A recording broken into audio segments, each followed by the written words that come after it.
It is a very special pleasure to introduce to you tonight one of the major architects of the Standard Model, someone who is going to take you far into the fascinating realm of the subatomic world and also give you a deeper understanding of the fundamental nature of the universe and also the questions that we're working on now to answer. This has been a conference that has looked both backwards and forwards, and I think we're all really looking forward to what we're going to hear tonight about both of those. David Gross is the Chancellor's Chair Professor of Theoretical Physics and the former director of the Kavli Institute for Theoretical Physics at the University of California, Santa Barbara. He received his PhD from UC Berkeley in 1966, spent 3 years as a junior fellow at Harvard University, and then joined the faculty at Princeton University in 1969. And from there, he went out to the Kavli Institute for Theoretical Physics at UC Santa Barbara. He has an incredibly long list of honors and awards, including a MacArthur Foundation Fellowship, the Sakurai Prize, Dirac and Oscar Klein Medals, the Harvey Prize of Technion, the European Physical Society Particle Physics Prize. He holds honorary degrees from universities literally from around the globe. And he is a fellow of the National Academy of Science, the American Academy of Arts and Sciences, the American Physical Society, and the American Association for the Advancement of Science. And in 2004, he was awarded the Nobel Prize with Frank Wilczek, his student, and David Politzer for, quote, the discovery of the asymptotic freedom in the theory of the strong interaction. This is a discovery that led to the theory of quantum chromodynamics, a theory that describes the strong nuclear force, essentially quarks and gluons and how they interact with one another. And the really cool thing is this was that final big cornerstone of the Standard Model. It's an incredible discovery and a remarkable theory. But I want to leave you with a quote from David's Nobel Prize bio, where he talks about the question of why do you want to do physics? Why become a theoretical physicist? And he said, it's incredibly exciting to spend one's life attempting to find the secrets of the universe by using one's mind. And that, to me, summarizes a spirit of adventure, a willingness to dive off into the unknown that I know will come through in his talk tonight. So please join me in welcoming David Gross. We have had a wonderful conference for the last 3 days, talking about the history and the status and the open problems of the Standard Model.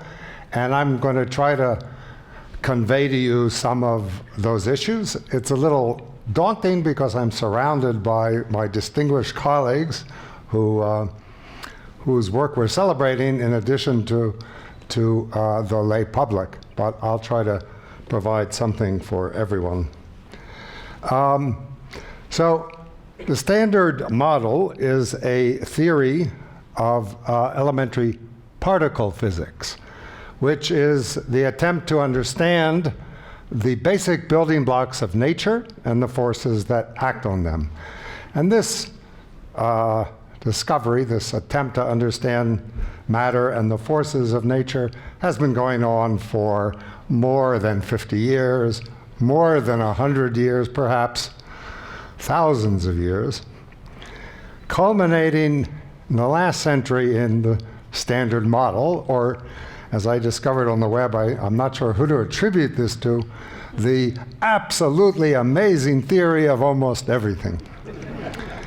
If I try to date the origins of the modern Standard Model of our theory and of elementary particle physics, you can go back to J.J. Thomson, but I really think it began seriously with Ernest Rutherford's discovery of the nucleus in 1911, so a little more than 100 years ago, because he, in order to probe the structure of atoms, invented the experimental methods that we still use today to probe atoms and nuclei and quarks and beyond.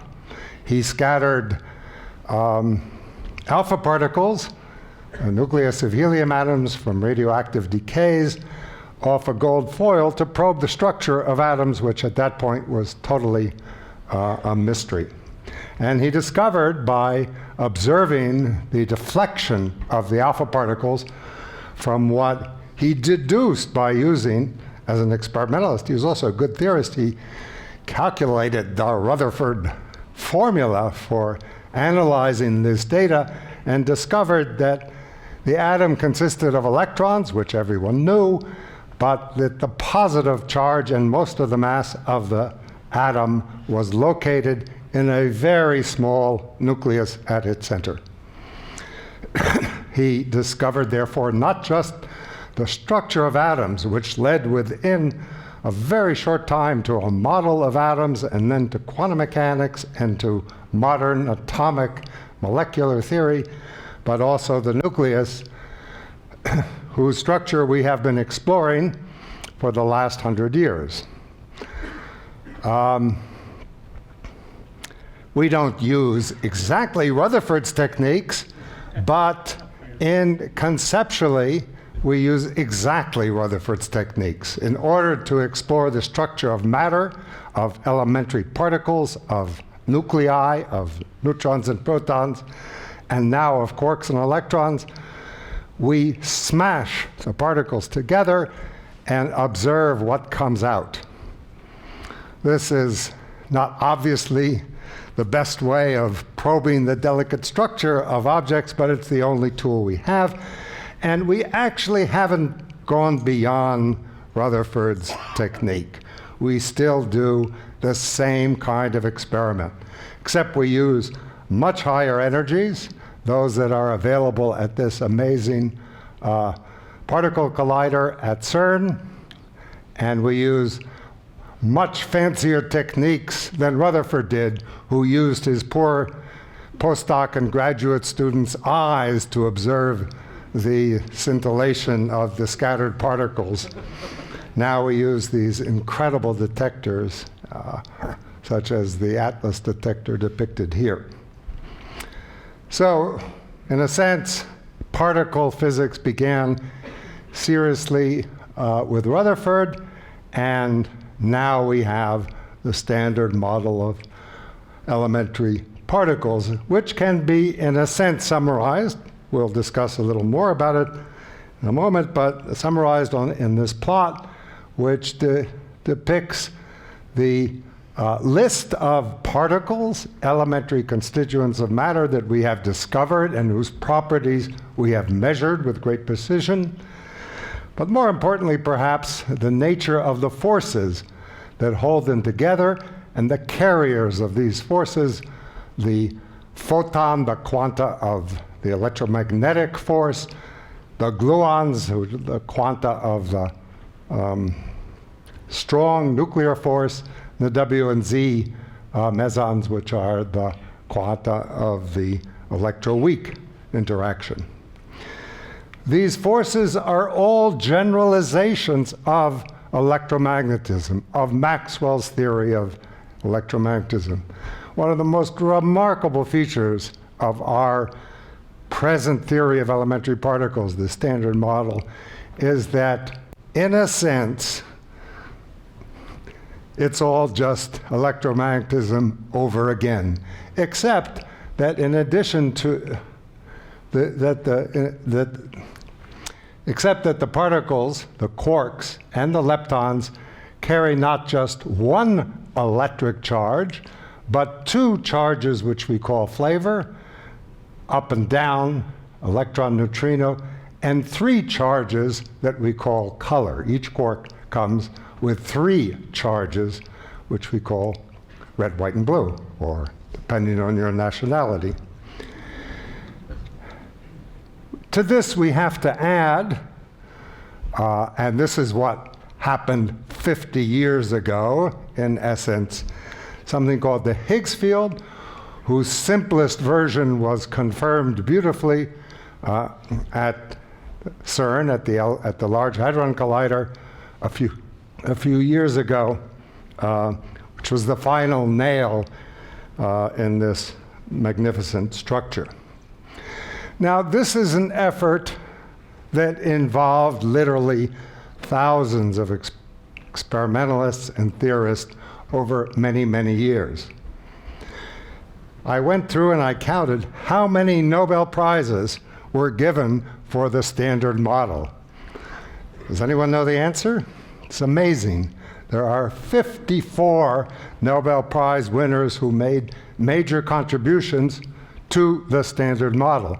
And that's not counting Einstein, Heisenberg, Schrödinger, et al., who laid the foundations for the framework of relativistic quantum mechanics that we use to describe the Standard Model. There have been 31 Nobel Prizes, and of those, 21 experimentalists, 10 theorists. The lesson you should learn from this is it's much harder to get a Nobel Prize if you're a theorist. 8 of them are here. So just to give you an impression of this panoply, this incredible effort of science over such a long period, I'm going to run through the list of all the Nobel Prize winners, starting with J.J. Thomson, who discovered the electron. We're going very fast. Rutherford Yukawa. The red, by the way, are the theorists. The yellow are the experimentalists. Niels Bohr. We see here Lin Yang. And then we come to the 60s. Donald Glaser. We see Steve Weinberg here. And Sam Ting, who is here, maybe not in the audience, but was present. It's back there. Going now to the 80s, we see Carlo Rubbia, who's right here. Jerry Friedman, who's right here. Gerard 't Hooft, who is here somewhere. And then we go to the 20th century. We have, the 21st century, me and Tajita, who is no longer here but was here previously. So it's an incredible effort of literally thousands of experimentalists and theorists over centuries. But this is just the list of those who were lucky enough to be rewarded by a Nobel Prize, and just over the last century. This is an incredible achievement, a magnificent theory. It's a theory because you can put its equations or its principles. Here is the action, the Lagrangian, from which you can, in principle, using the framework that we have in theoretical physics, together with Einstein's classical theory of relativity, and in a frenzy of reductionist effort, calculate just about anything anyone has ever measured on Earth. Unbelievably successful. Now, this is also beautiful. Now, it might not appear to some of you as beautiful. Beauty is in the eye of the highly informed beholder. However, trust me that much of this is beautiful. So these parts here, which describe the forces of the Standard Model, which arise from a very deep principle of symmetry, believe me, are really beautiful. But there are parts here which aren't so beautiful, but necessary. Oh, as I said, this is amazingly successful. It works, as far as we can tell. We know no reason why it couldn't, down to extraordinarily short distances. So-called Planck length, which is 10 to the minus 33 centimeters. And we have very good evidence that it works all over the universe, describes stars and galaxies. And with Einstein's theory, the structure of the universe to its edge.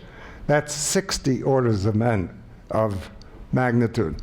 The bandwidth, the range of the Standard Model is unsurpassed in the history of physics and certainly of any other science. But there are parts here which aren't so beautiful, I must admit.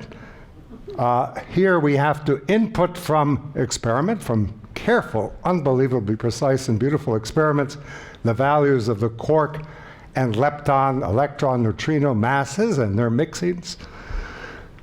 Here we have to deal with a a symmetry, or the lack of a symmetry that was discussed today in the conference and still problematic and unresolved. Here we have to deal with quantum gravity, which is a deep conceptual theoretical problem. Here we have to deal with a dark energy whose magnitude, if not its nature, is not understood, and so on. But it's gorgeous. Now, it's so beautiful and so absolutely amazing that I think we should no longer call it the Standard Model, a term which Steven Weinberg here introduced, and I've tried to convince him that we should change it to at least the Standard Theory, if not the absolutely amazing theory of almost everything. I could spend the rest of my talk describing the successes of the Standard Model and its structure. I won't. I'll give you my favorite test, which is asymptotic freedom, which I'll describe briefly in a moment. But this is the situation of the comparison with experiment. 1989, which if you can count, is 21 years after the beginning of the Standard Model. And the prediction of the theory is that this axis denotes the strength of the strong nuclear force. It should decrease as you go to higher energies or shorter distances. This is the theoretical predictions are the solid lines. They're somewhat uncertain, but the data is all over the place. And although it is in agreement with the theory, so is a straight line. So it took verifying this, being able to be so arrogantly boastful about the Standard Model, as you've heard already from the introductions. It takes a long time for experimenters to do amazing experiments to achieve the kind of precision which exists now, as evidenced in the situation of 9 years ago, of agreement of the prediction. With this, again, literally summarizes dozens and dozens of high precision experiments for the strong nuclear force, which are now at better than 1% level. And there are literally hundreds, if not thousands, of similar precision experiments, especially from the Large Hadron Collider, where we can calculate production of jets and collisions of protons at trillion of electron volt energies over 12 orders of magnitude, with exquisite prediction and much to the disappointment and frustration of our experimental colleagues, no deviation from the Standard Model. Science in general is an amazing thing, When something works, sometimes we're angry, sad, frustrated. Because, of course, the progress is made, but it's also great that it works. Now, I want to describe briefly my favorite part of the Standard Model, quantum chromodynamics, and one of the deep lessons that it has taught us. And it has given us an example as to what we should strive as we search for a more comprehensive theory that includes the Standard Model, but does better. Quantum chromodynamics is the first example of a theory in physics.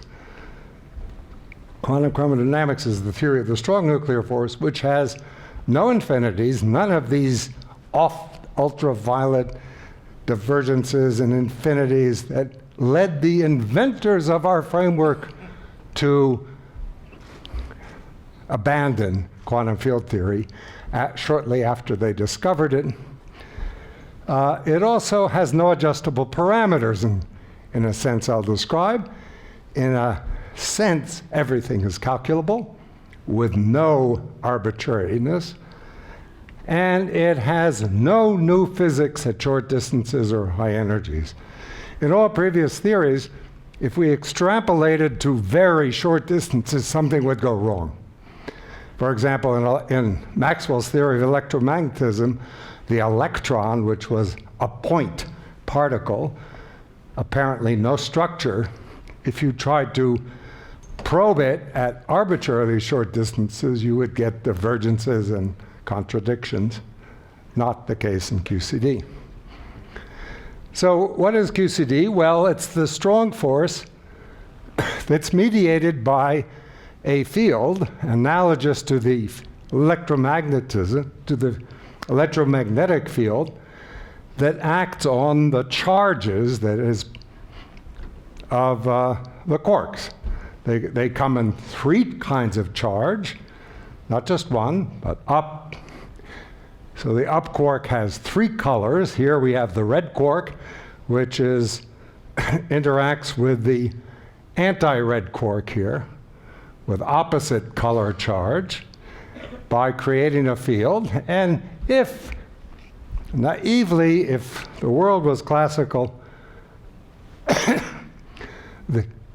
the force between the quarks would be much like the force between electrically charged particles, say the electron and the positron, the anti-electron.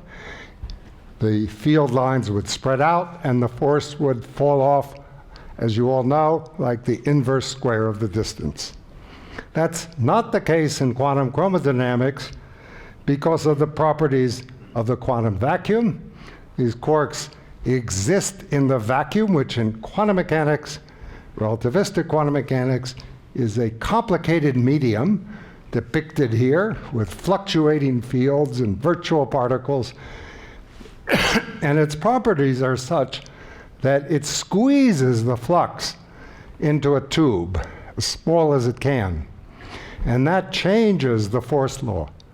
So that if you take a quark and an antiquark, they form what is called a meson. That's the phenomenon of asymptotic freedom. They form what is called a meson. And when you pull them apart, this flux tube exerts a constant force, no matter how far you pull the quark. So you have to do an infinite amount of work to separate them. And that is the phenomena of confinement. It explains why no one's ever seen a quark. Because it would take an infinite amount of energy to pull the quarks out of the proton and neutron, the nucleons that make up the nucleus. Unless, by the way, we were to heat this room to 100 million degrees Kelvin, which happened in the history of the universe, in which case the proton and neutrons in your body would melt and the quarks and gluons would leak out, and not a pleasant thought. Second, this theory, it's also true in the sense of the electroweak, the part of the electroweak theory has no infinities. If you look at it carefully, you'll realize that since the strength of the force vanishes at small distances, you can do the calculations in quantum chromodynamics without ever encountering these infinities that led people to suspect quantum field theory in the first place.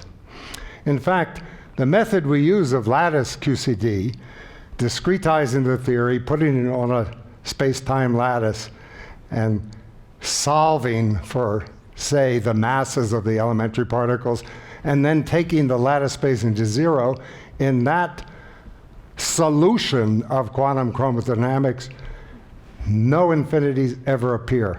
You only get infinities if you're silly enough to try to express observables measured at finite distances in terms of those measured at infinitely small distances. Then you're dividing a finite number by another finite number, 0, and getting infinity. And there are no adjustable parameters. So if you take QCD, for example, and ignore the quarks, the quark masses, which are very small compared to the scale of QCD, the mass scale of QCD, or then the mass of the proton arises completely not from the mass of the quarks. It has nothing to do with the mass of the quarks. It has to do with the confined energy that's present in the region that the quarks and gluons take up. And that region, the size of that region, which determines the amount of energy, is dictated by where this force, which gets stronger as you pull the quarks as they get farther and farther apart, becomes strong. Consequently, the mass of the proton is simply the energy of these quarks and gluons that are moving around inside this region, and is therefore completely calculable. If you know the mass, say, of the proton, you need some standard of mass, then all other masses are calculable. So all dimensionless observables, like ratios of masses, are pure numbers that in principle can be calculated by the theory to arbitrary precision. Now in the real world, the quarks have little mass, you have to add them on. But if you get on the scale tomorrow and discover you've gained 2 pounds, you should feel good because you've essentially gained 2 pounds times c squared of confined energy. And we do calculate these. We heard a wonderful description in the conference of the status of lattice QCD, calculating important observable properties of hadrons, of elementary particles, from first principles in this way, with essentially no adjustable parameters. And the fits are, by now, after 45 years, are incredible. And finally, there really is no new physics at short distances. You can extrapolate this theory to arbitrarily high energies or short distances, QCD by itself. That's, good and bad. If that were the whole story, it would be wonderful. We'd be, in a sense, finished. From the point of view of discovering new physics, that would be awful. We'd be finished. We'll come back to this point. Most interesting is that you could argue that this solves one of the large number problems in physics. Namely, why is the proton, the mass of the proton, the mass of the nuclei you're made of, your mass, so small in natural units, set by the famous Planck scale that was identified by Max Planck? According to QCD, we would say, well, the strength of the nuclear force falls as we go to higher energy, which probes shorter distance. And at the Planck scale, we might expect all the forces to be unified. So that tells us roughly what the strength of the strong scale should be at the Planck scale, and then we can extrapolate back to see where it becomes strong, which, as I told you, determines the size of the proton and its mass. And since this variation is logarithmic, it means that the ratio of the proton mass to the Planck mass is an exponential of 1 over the coupling. And you put in the numbers within a factor of 10 or 100, you get the right answer. And I think for most of us, there's a lot of assumptions here of unification, et cetera, but it sort of explains why the proton is so much lighter than the Planck scale, or otherwise, why gravity is so weak at our scale. It's the same thing. Okay, I could go on and describe the electroweak theory in detail, much more about QCD. I won't. I wanted to, Feynman was once asked, what would you do, if there was some cataclysm, say Trump got to be elected president, and all of scientific knowledge was destroyed and only one sentence passed on to the next generation, what statement would contain the most information in the fewest words? And he said, I believe it's the atomic hypothesis, or the fact, whatever you want to call it. All things are made of atoms, little particles that move around in perpetual motion, attracting each other when they're a little distance apart, but repelling upon being squeezed into one another. Well, that summarizes a lot of physics, most of classical physics. You could, if you knew that, say in medieval times, you could make much more rapid progress than was made, I am sure. So in the same spirit, what have we learned? I tried to put it all on one slide with the idea that, okay, if we gave this slide to the physics community in 1950, could they get to the Standard Model in a few years? And here's what they would need to know. Matter is made up, all matter, matter is made up of charged spin 1/2 fermions. As we observe, the quarks and the electrons have these charges. They are spinning their fermions. The forces are described by quantum gauge field theory based on the principles of local gauge symmetries. And there are three forces, three sets of charges, 1, 2, 3, as I described before, and three phases of matter with these force laws. The first is electromagnetism, which they knew already, which is a U1 gauge theory, and exhibits what we call the Coulomb phase. The force is indeed long range, falling off like 1/r². That's electromagnetism. The weak force is a force of particles carrying two charges, an SU2 gauge theory, and it exists in a screened phase or Higgs phase. I gave him a hint that you have to introduce a rather unnatural scalar field sector to achieve that.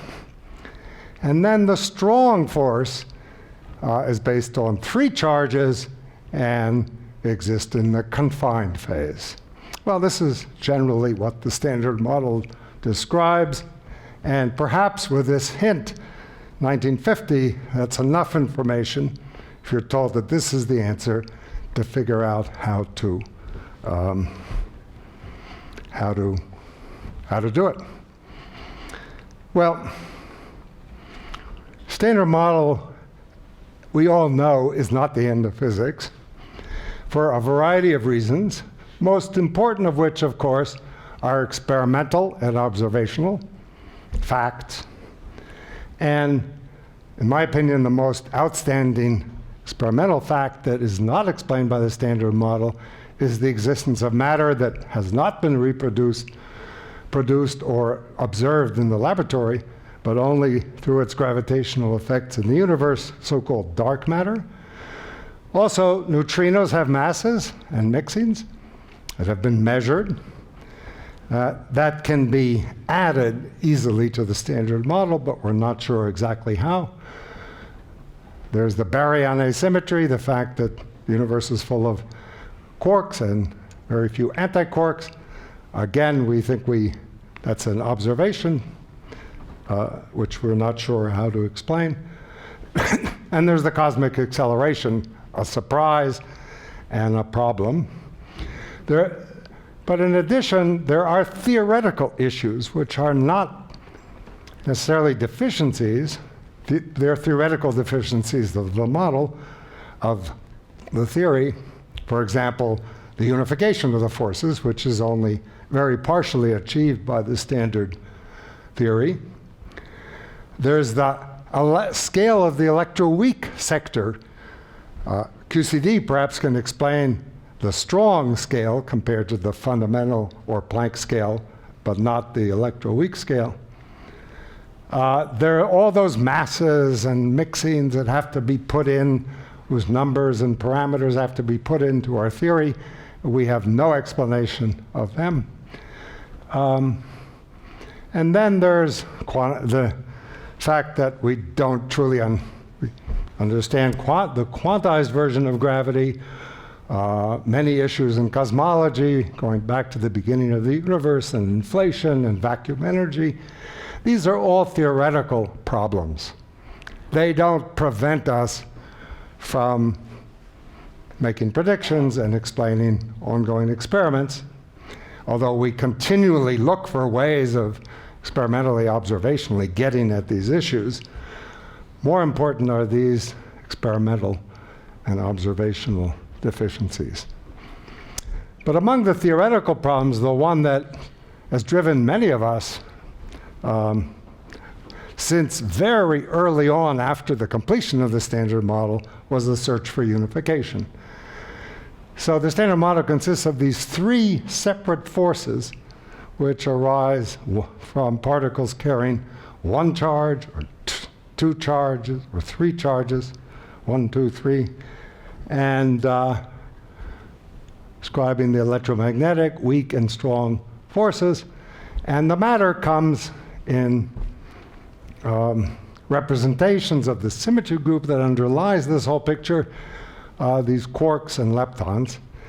And the amazing thing is, from the beginning, was that all of these force laws are the same. They're just kind of simple generalizations of Maxwell's theory. And all of the matter fits into that, the underlying symmetry of these theories. So it was natural to try to combine them. And like pieces of a jigsaw puzzle, you can try to fit them together, and it seems that there's nothing missing. There could easily have been a piece of this puzzle that the dog walked off with, but not the case. And you could easily imagine over 50 years, new kinds of matter would show up that didn't fit into this picture, or new forces that didn't fit into this picture. In fact, we look for them. We, all the time, solve other problems. They fit together, and they fit together in a beautiful symmetry that enlarges the underlying symmetry of these three force laws. As if there's only one kind of force, one kind of matter. And we understand how that can be, because these forces look totally different at low energies.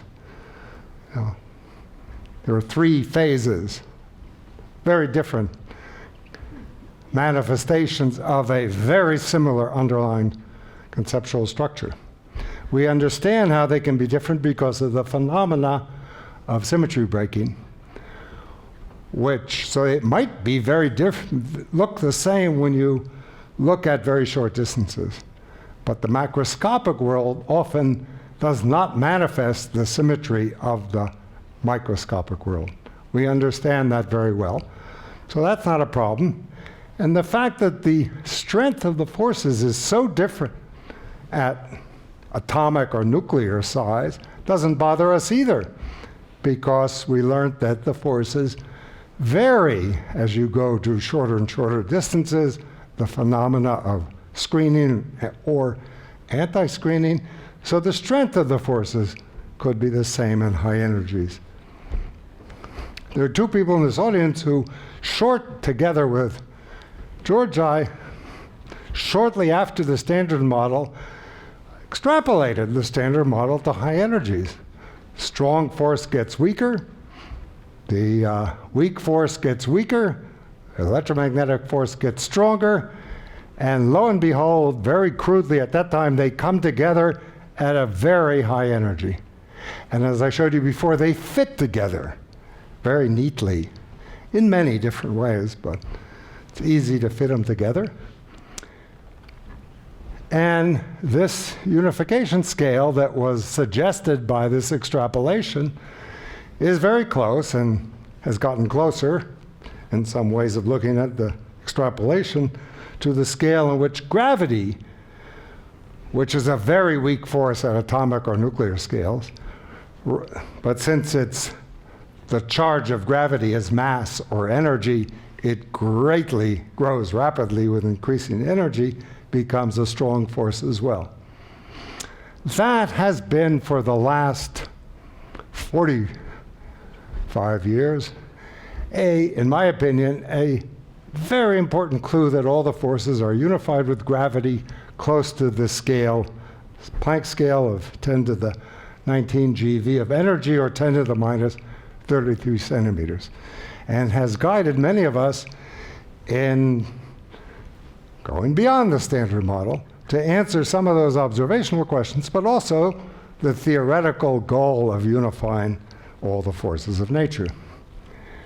But in this game of fundamental physics, one has to always remember that this could be a coincidence. This is just a clue based on extrapolating current knowledge. There is no direct evidence. But these clues are precious. We have so few of them. And I continue to hold on to this, believe it's a clue. Many of my friends are willing to abandon it when they have some idea.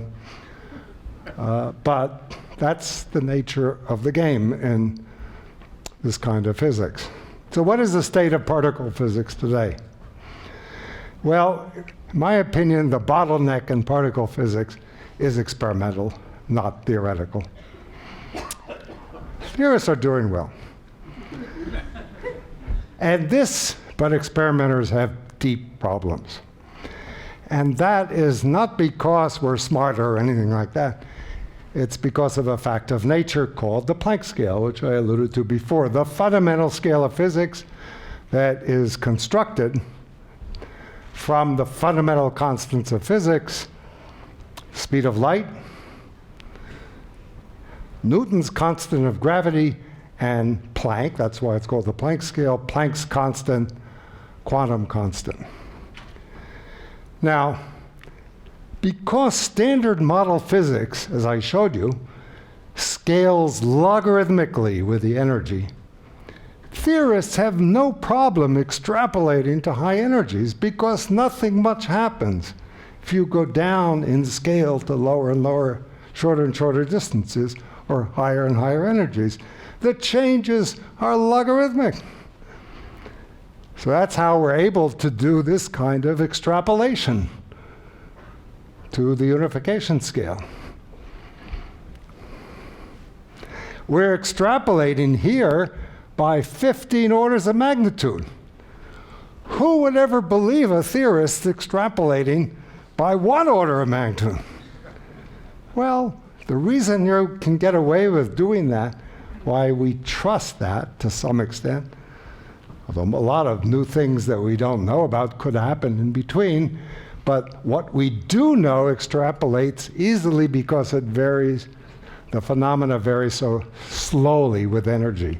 On the other hand, experimental difficulties and costs in building higher and higher energy accelerators and bigger detectors scale at least like the square of the energy.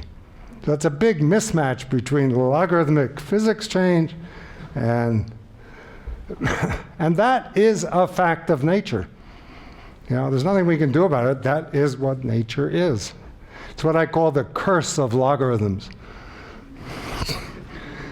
You know, physics, which I represent by S for action or something, scales like the log of the energy. So the point of view of physics, going from the atom, started with Rutherford, to strong nuclear force scale, to the weak scale, perhaps the next collider scale, you know, that's been a 100-year saga, very successful. But from a theoretical point of view, going to the Planck scale is just another step, should take us another 100 years or so. No big deal. On the other hand, if you measure things in dollars, as opposed to physics, and it scales then exponentially with physics. Say the Fermilab collider is here, and the LHC is here.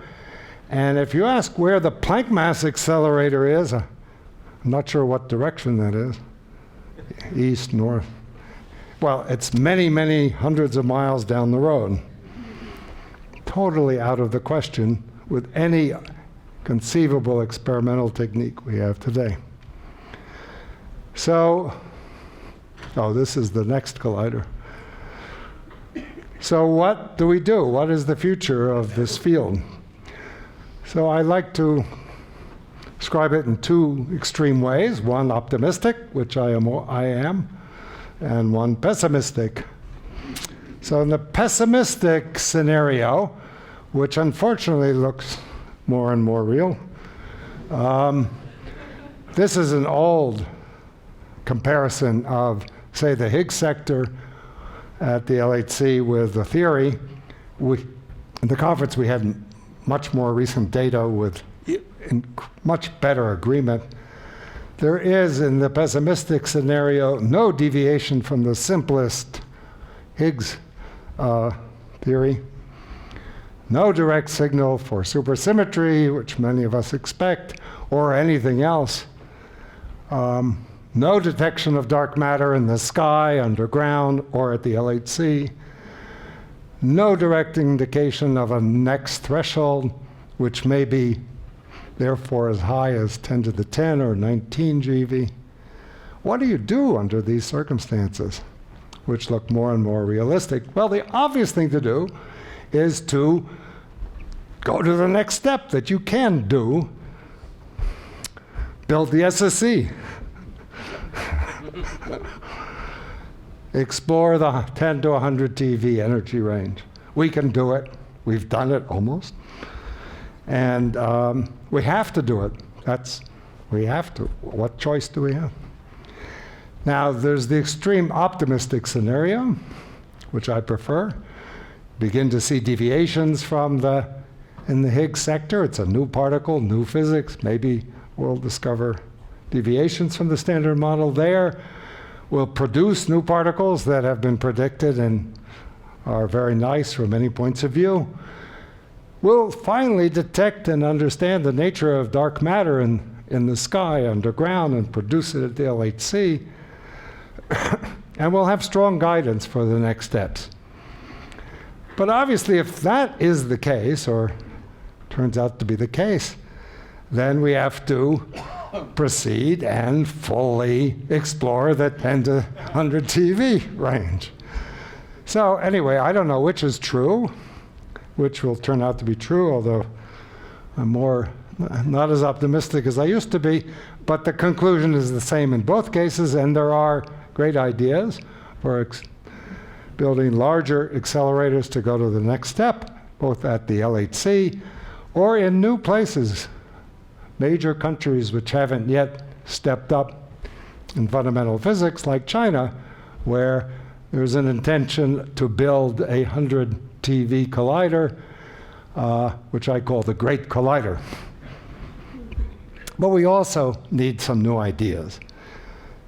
We need new technology. I mean, I'm impressed at looking at the history of science or just the history of elementary particle physics in my lifetime, what experimentalists are able to do beyond anyone's dreams of a few decades ago. And they need to step up again and develop some new techniques so that we could, it is easy to say that it is inconceivable that we have another way of probing the Planck scale directly. But it's also, I think, probably wrong, but I don't know why. But we need to do that, and there are ideas which are not being well funded or explored, and there are probably many, many ideas which aren't even being thought of yet. What about theorists? Well, theorists, as I explained, have an easier job. And here we have Einstein's encouragement and warning. Einstein wrote this beautiful, the successful attempt to derive delicate laws of nature along a purely mental path by following a belief in the formal unity of the structure of reality encourages continuation in this speculative direction. I take this much to heart, and many of us do. But the dangers of which everyone vividly must keep in sight who dares follow it. So, but in any case, we do it. We explore what might exist, the new physics that might exist upon unification, which has led us with the clue that gravity is finally unified with the other forces to seriously discuss quantum gravity. Where we run into severe problems in just extrapolating Einstein's theory, since the quantum fluctuations of the metric, the very structure of space-time itself, become severe at short distances, space-time foam.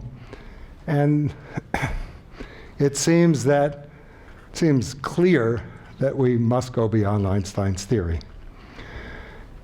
Now, there is another theory around, or so-called theory around, called string theory, which is also 50 years old, was born in 1968 in an attempt to understand the strong interactions.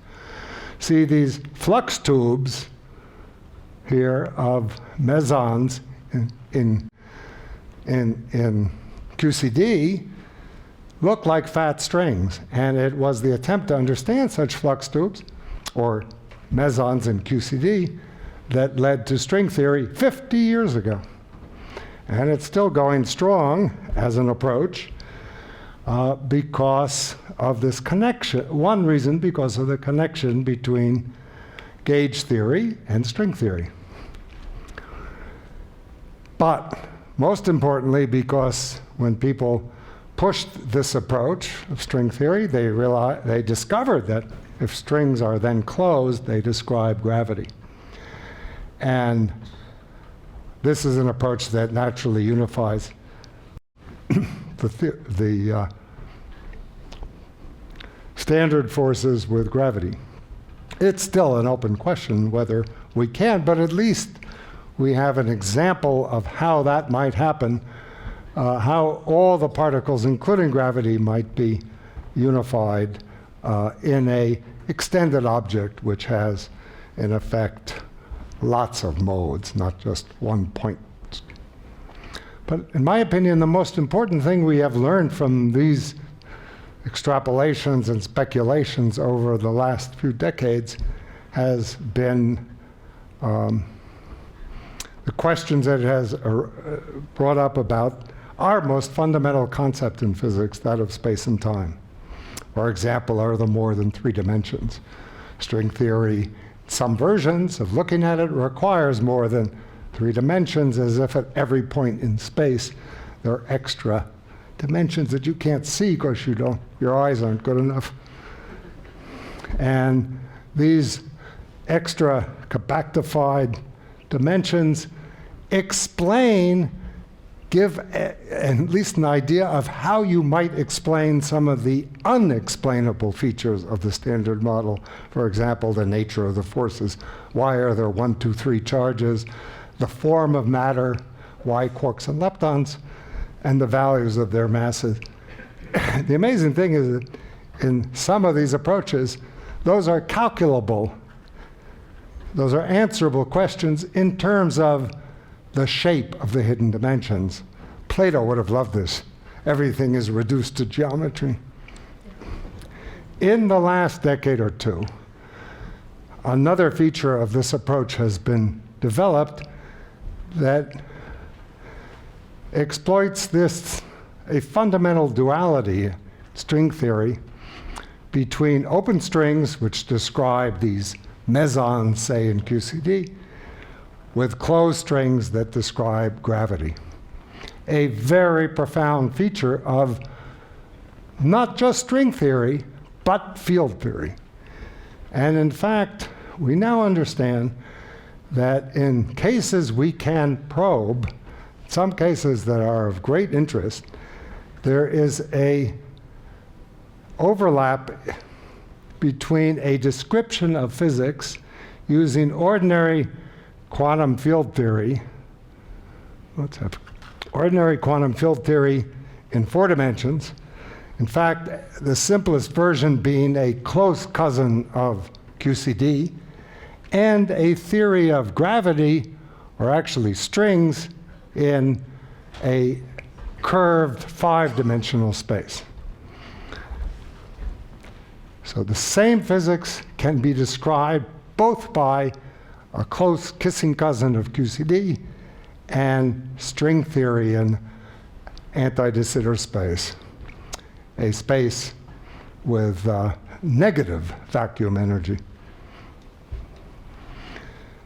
This duality has finally connected string theory to experiment, to that standard physics that we use for many-body theory and for the standard model. It's given us many new insights into gauge theory. It's strengthened this way of describing mesons in QCD by strings. It's informed us about hard problems like the quark-gluon plasma. It's useful for describing properties of many-body systems for high-temperature superconductivity, perhaps, and strongly correlated electron systems. And it's beginning to help us resolve the problems of quantum gravity by taking quantum gravity and relating it to quantum field theory, which we think we understand. And most importantly, it's giving us new concepts of space and time. For example, one of the outstanding conceptual problems in the quantized theory of gravity is properties of black holes, recently discovered, well, seen vividly in LIGO experiment observations, but conceptually gave rise for the last 45 years to deep conceptual problems, especially the one that Hawking emphasized, that if you drop an entangled pair of electrons, or you drop a part of a system into a black hole, which then is invisible and evaporates, you would lose information. And he argued that in gravity, information cannot be preserved the way quantum mechanics would dictate. So there's a true, serious contradiction between information preserving quantum mechanics and Einstein's theory of gravity. We believe that that paradox has been is beginning to be resolved in the favor of quantum mechanics, because we can, using this duality, represent a quantum mechanical system with no space and no gravity, no dynamical space, no gravity, to quantum gravity in space-time. In particular, in the duality I described, in fact, there's what we would describe in QCD as a quark-gluon fireball, which is what is observed at the relativistic high-energy collider and at LHC. When you take 2 ions and smash them together for a very short time, you create a fireball of quarks and gluons, which then decays to ordinary particles. That, in the duality, is the same physics as a black hole in this extended larger space-time. And since this we understand to be deterministic and information preserving, we conclude that so is this. Information is conserved. And Hawking luckily lived long enough to see this happen and to concede that information is preserved, although many of the details how this really works are still mysterious. But this duality suggests something much more profound, that all of space-time really can be viewed as an emergent concept. In these specific examples we can study, we can represent dynamical space-time theories, theories of quantum gravity, in terms of ordinary quantum mechanical systems, some of which sometimes have no space at all. All of space is an emergent concept. All of gravity, the dynamics of space-time, is emergent. So where are we? Well, our general framework of physics is quantum mechanics, although we heard some objections to it a few hours ago.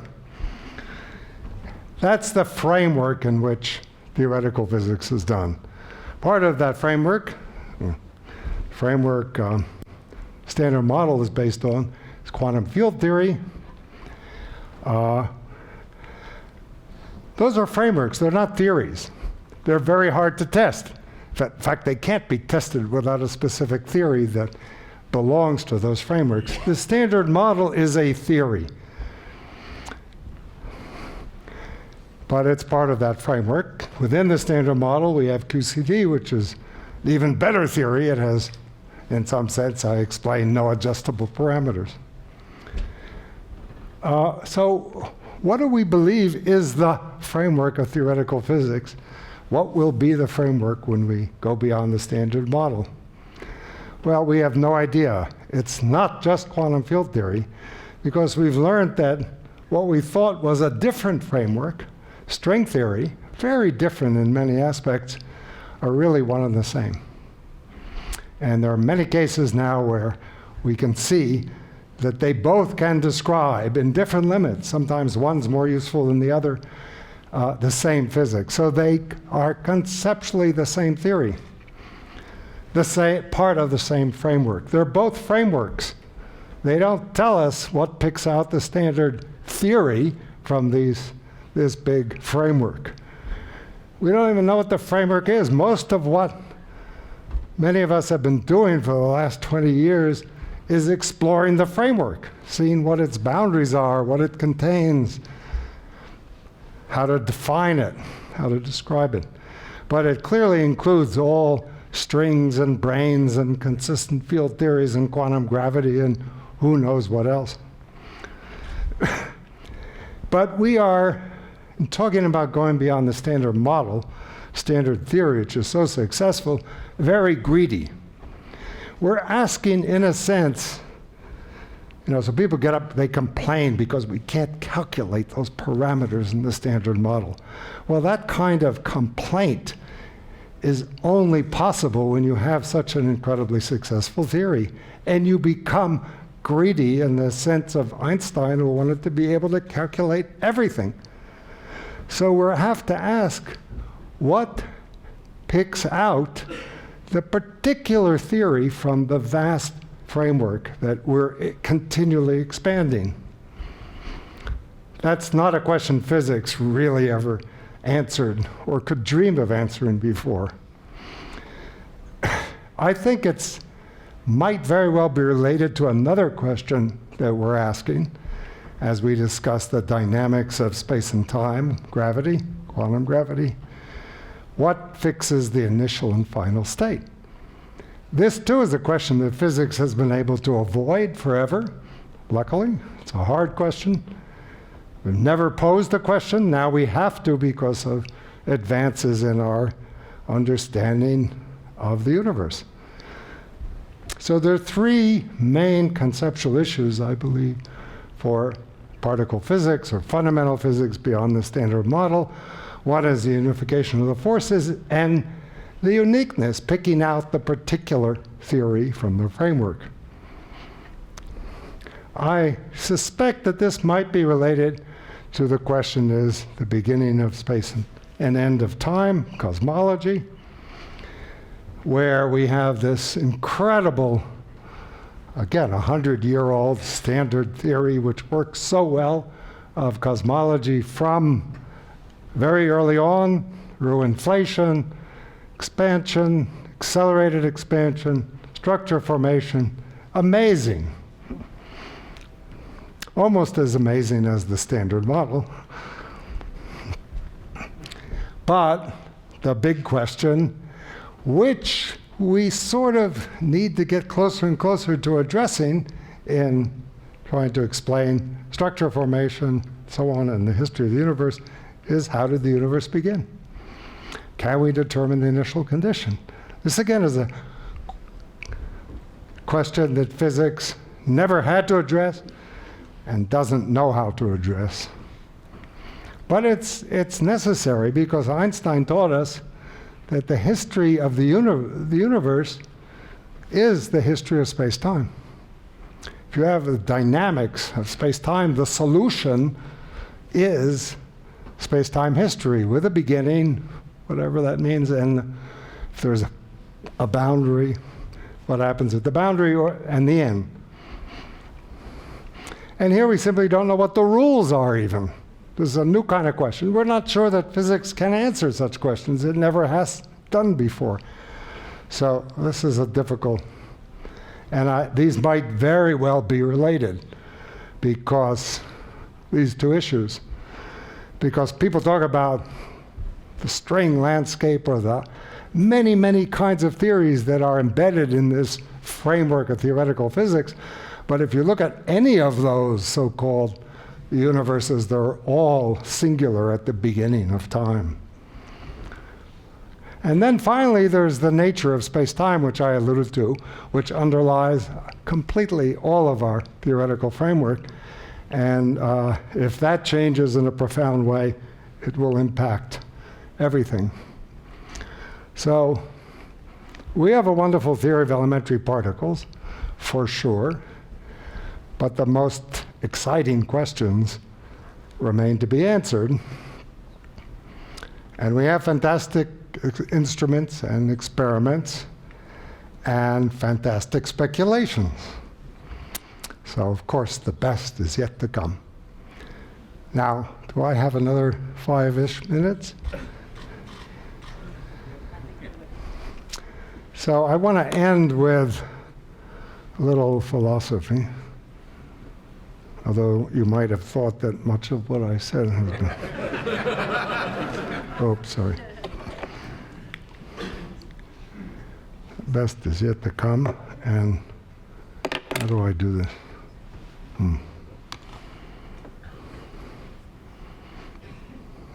Oh. Okay. Question is, can we go on forever? So Steve Weinberg here wrote a book called Dreams of a Final Theory. And clearly, if you have such an incredible theory like the Standard Model, you do begin to dream of a final theory. And I'd like to ask, can we construct a final theory? Then we obviously wouldn't be able to go on, at least in this direction. Second question I want to address briefly is, are we smart enough? Maybe we're just too dumb to proceed. And the third question, which is really a problem, is that we might lose the will to proceed. So what about a final theory? Does it exist? So I'd like to discuss this in the context of a model, a geometric model of knowledge. It's always good to have a mathematical model. So if you want to describe knowledge geometrically, there is, of course, the well-known onion model, where you peel away the layers of the onion to get to the core of truth, which I think is misguided, and it brings tears to my eyes. I prefer the opposite. You know, we live in a sea of ignorance. We're expanding this region of knowledge out into the sea of ignorance, so the opposite of the onion. And this model is good because it explains a phenomena that we have all experienced. You all have experienced this in your lifetime, which is roughly the more you know, the more you don't know. So knowledge is expanding. There's a lot of it. Most of it is accessible by Google. And it increases like the volume of this sphere of knowledge. But ignorance also increases. The ignorance that we're aware of, to paraphrase Rumsfeld, is at the boundary of knowledge and ignorance. So we're simply don't know about the ignorance that is not close to the boundary of our knowledge. So ignorance only increases like the surface area of the sphere of knowledge. So this does explain why, and you've learned, you know this from your own life. You thought perhaps you'd go to college, get a degree, you'd know everything, but you don't. You realize it's more and more you don't know. Ignorance is increasing, and yet you feel wiser because knowledge is increasing faster than ignorance.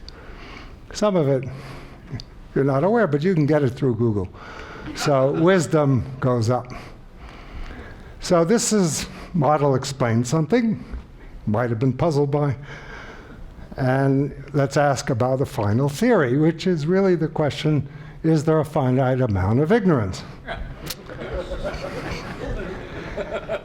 Now, this has happened. There's a historical analogy with the exploration of the Earth. This is a Eurocentric map from medieval Europe, where they had a map of sphere of knowledge, and then the boundary, which is what they knew they were ignorant about, and then the white space is who knows what.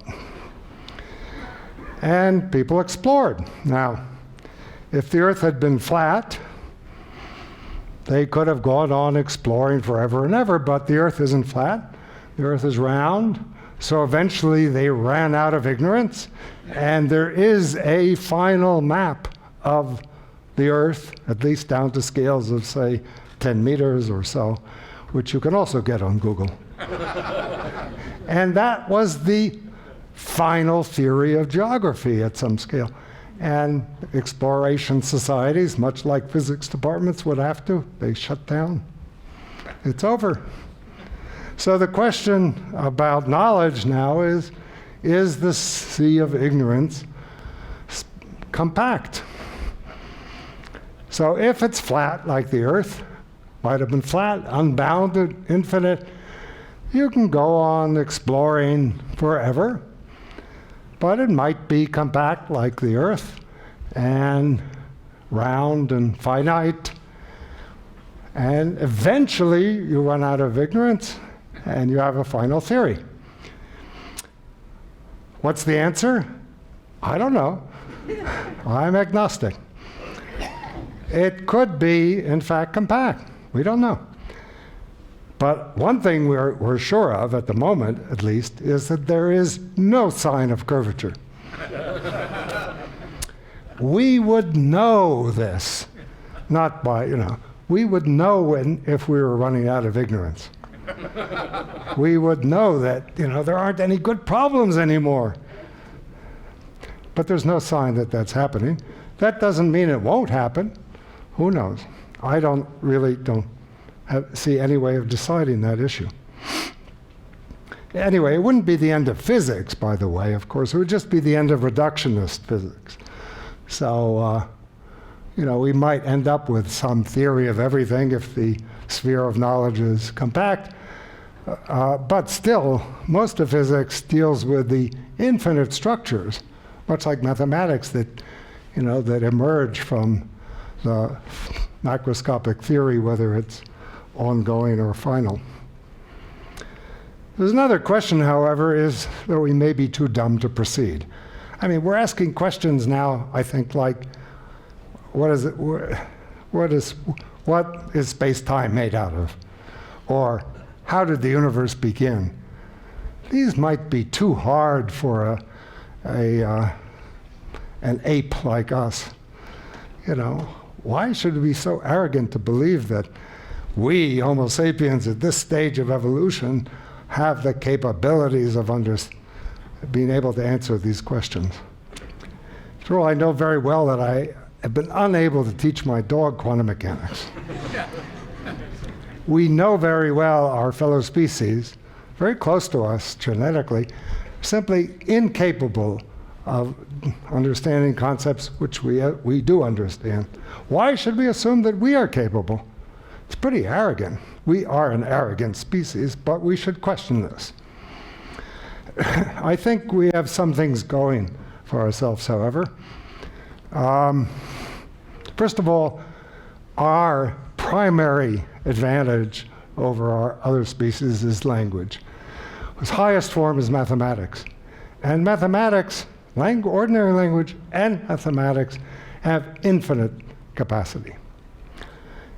Chomsky once pointed out that a newborn baby in the first year or so learns language, some hardwire capability that we've evolved, and is then able to utter sentences that no one has ever uttered before. Not all babies, but some. So now, not all infinities are equal, and this might not be a big enough infinite capacity, but at least it's infinite. Second, there's no experimental sign that we're faced with questions that can't be answered. This, again, you would know if we're getting to that point. So how would you know? The simplest test would be, how long does it take to get a graduate degree in physics? If that begins to go up to 30, 40, 50, 60, to get to the frontiers of knowledge because the concepts become so difficult for the human mind, then we would know we're in deep trouble. But there's no sign of that. I mean, to some of us, current physics, the mathematics needed, looks awfully complex, but not to the young people who are studying it. They, at the age of middle 20s, are get into the game and make great advances. There's no sign that we're slowing down. And even if we did begin to do that, we would start tinkering, as we're going to do anyway, with our genes and our mind. So I'm not worried, actually, about. I think the biggest problem is that we may lose the will and the means to go on. With these increasingly expensive and complex, and time span gets bigger for the accelerators and satellite instruments that we need to answer some of these questions. And here I don't have an answer either. I can just hope not, and end with a quote from David Hilbert, which in English reads, "We must know, we will know." Thank you. What's the relevance of standard model to modern technology? For example, AI. Picking question at random. So what is your theory good for?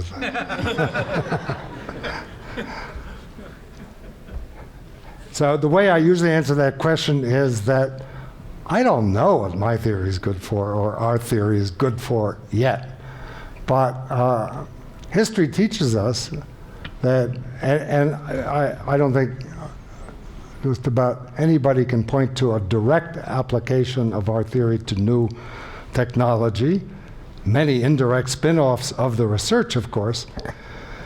But the inventors of quantum mechanics had no idea how their revolutionary theory of ordinary matter, atomic physics, and ordinary matter would totally revolutionize technology. So Heisenberg and Einstein and Schrödinger, and they could not dream of the technology that makes, the modern world. And so I'm humble in saying that I can't dream of it either.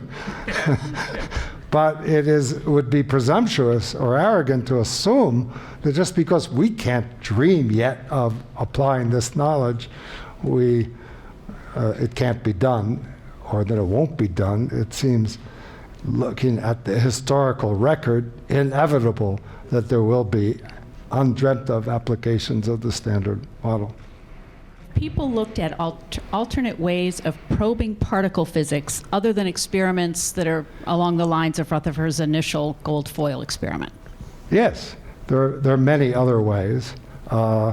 Much of early particle physics was dominated by using cosmic acceleration, cosmic rays from outer space, where protons and other nuclei are accelerated to very high energies, and some of them hit the atmosphere and create other particles, which then go through detectors on Earth.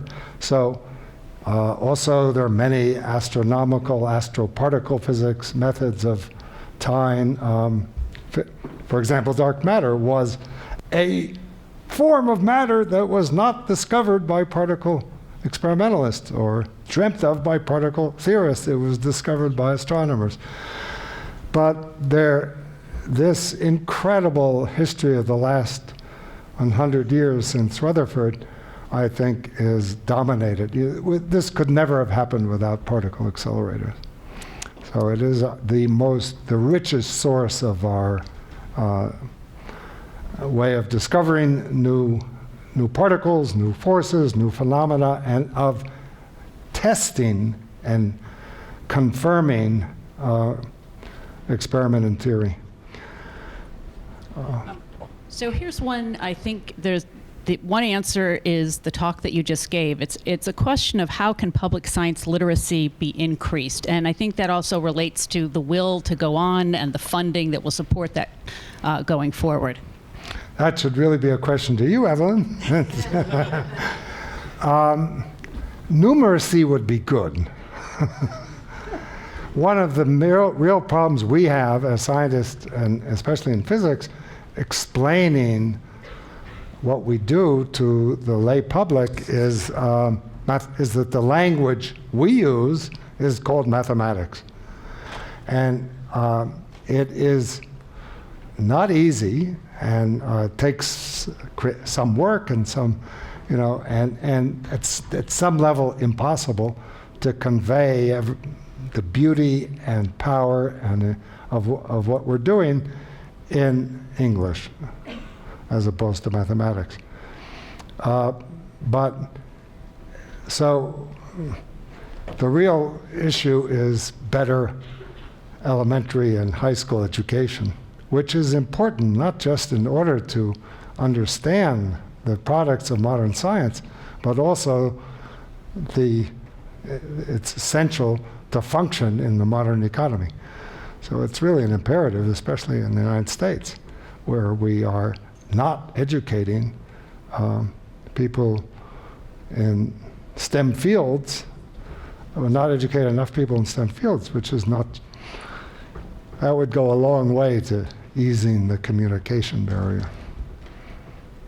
So I'm going to end with one final question here, and there are a lot of young people here in the audience, undergraduate, graduate students, who you first terrified with the idea of a 30-year timeline to graduation, then reassured them that we were nowhere near that yet. Right. And so this question came from someone in the audience. What advice do you have for young people that are interested in physics, starting their career in physics? You gave us many different pathways, but what advice would you give to them tonight?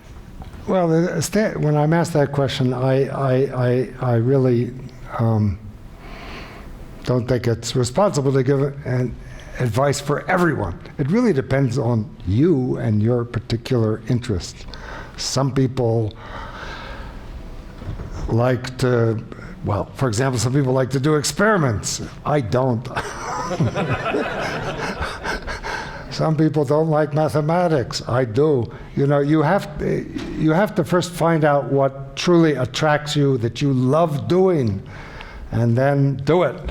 And it's hard work and it's risky, but if you love doing it, then it's an adventure all the time. So there are so many different areas, not just of physics, but of all of science, which are so exciting.